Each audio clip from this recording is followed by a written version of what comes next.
Beritakanlah firman, siap sedialah baik atau tidak baik waktunya. Shalom, puji Tuhan. Berkat Tuhan memungkinkan kita bisa berjumpa lagi dalam renungan harian di hari ini.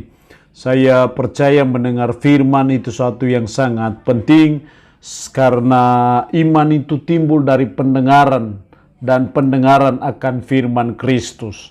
Mengawalinya, mari kita berdoa. Kami bersyukur dan memuji nama-Mu ya Allah. Kau berikan kami waktu dan kesempatan kembali untuk kami akan mendengarkan sebagian dari firman-Mu. Roh-Mu yang kudus, tolonglah kami.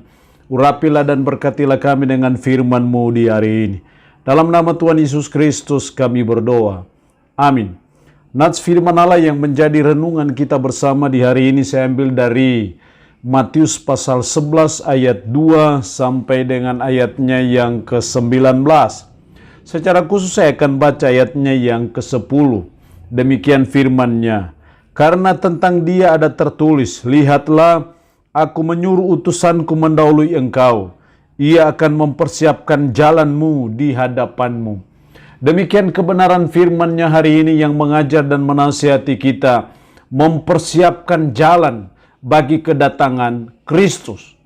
Kalau Yohanes mempersiapkan jalan bagi kedatangan Kristus yang pertama, maka saudara dan saya sebagai hamba-hambanya, sebagai umat-umatnya, kita mempersiapkan jalan bagi kedatangan Kristus yang kedua kali. Kalau Yohanes mempersiapkan kedatangan Kristus dengan kehinaannya, dari kelahirannya di kandang yang hina, tetapi saudara dan saya mempersiapkan kedatangan Kristus sebagai Raja di atas segala raja dan Tuhan di atas segala Tuhan. Sama seperti Yohanes, ia akan mempersiapkan jalanmu di hadapanmu. Hendaknya saudara dan saya pun terlibat sebagai umat, sebagai hamba-hambanya, untuk kita bersama-sama bergandengan tangan untuk mempersiapkan jalan bagi kedatangan Kristus yang kedua kali.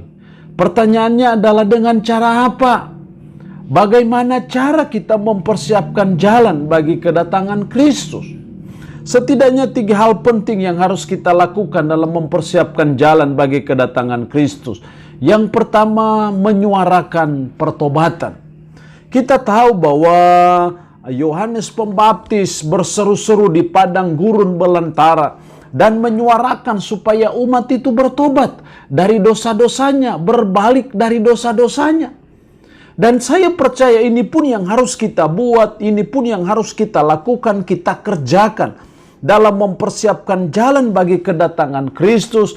Kita menyuarakan pertobatan, kita memberitakan firman supaya umat itu bertobat, berbalik dari dosa-dosanya, berbalik dari cara hidupnya yang tidak benar, yang tidak berkenan kepada Allah, dan menjalani hidup yang baik dan yang berkenan kepada Allah.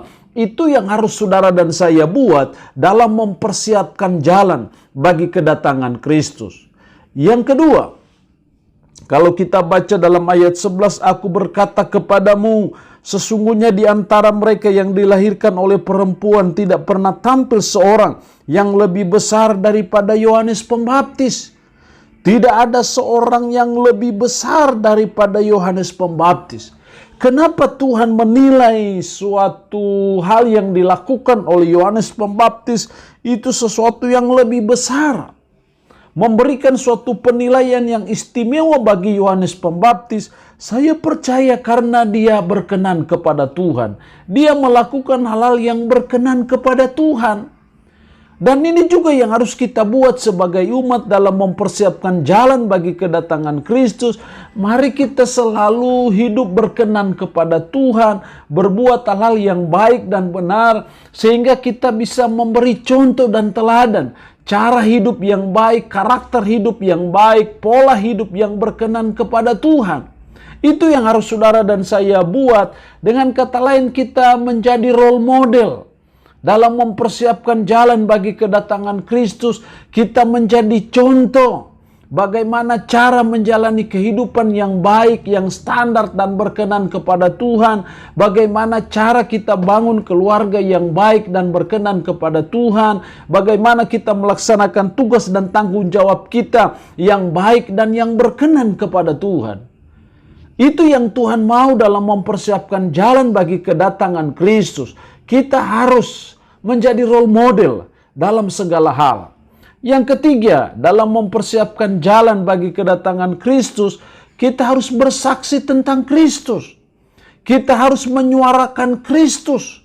Seperti Yohanes lihat anak domba Allah yang menghapus isi dosa dunia.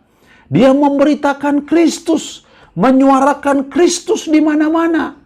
Ini juga yang harus kita buat dalam mempersiapkan jalan bagi kedatangan Kristus. Mari kita bersaksi tentang Kristus.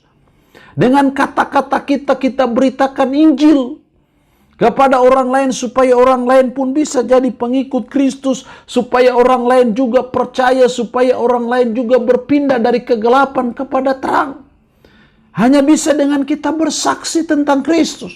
Kita menyuarakan tentang Kristus, kita memberitakan tentang Kristus dimanapun kita ada. Dalam kita melaksanakan tugas dan tanggung jawab kita, dalam kita berinteraksi sosial melewat media sosial, mari kita beritakan tentang Kristus yang disalibkan itu. Kita menyuarakan tentang Kristus yang sudah mati di Bukit Golgota, bangkit pada hari yang ketiga, naik ke surga dan akan datang kembali pada kali yang kedua. Itu yang harus kita sampaikan kepada orang lain. Memberitakan Injil Kristus, bersaksi tentang Kristus. Itu hal yang sangat penting yang harus saudara dan saya buat dan lakukan dalam mempersiapkan jalan bagi kedatangan Kristus yang kedua. Allah yang punya firman ini memberkati kita dengan firman-Nya di hari ini. Amin. Mari kita berdoa. Bapa, kami bersyukur untuk kebenaran firman-Mu hari ini, yang mengajar dan menasihati kami mempersiapkan jalan bagi kedatangan Kristus. Tolonglah kami seperti Yohanes menyuarakan pertobatan. Tolonglah kami supaya kami jadi role model dalam segala aspek kehidupan kami. Dan tolonglah kami supaya kami bersaksi tentang Kristus dimanapun kami ada, dimanapun kami bekerja, dimanapun kami melaksanakan tugas dan tanggung jawab kami. Roh-Mu yang kudus menanamkan dan meteraikan firman dalam hati dan pikiran kami, dan menyanggupkan kami untuk bisa memberlakukan firman ini dalam kehidupan kami sehari-hari. Hamba mohon berkat-Mu bagi umat-Mu yang mendengarkan renungan harian di hari ini. Diberkatilah mereka ya Allah dengan berkat-berkat-Mu baik jasmani maupun rohani. Yang sakit, hamba berdoa dalam nama Yesus. Tuhan lawat, Tuhan jamah, Tuhan sembuhkan dari sakit penyakit yang diderita. Terpuji-pujilah nama-Mu ya Allah. Dalam nama Tuhan Yesus Kristus kami berdoa. Amin. Shalom. Tuhan Yesus memberkati kita dengan firman-Nya di hari ini.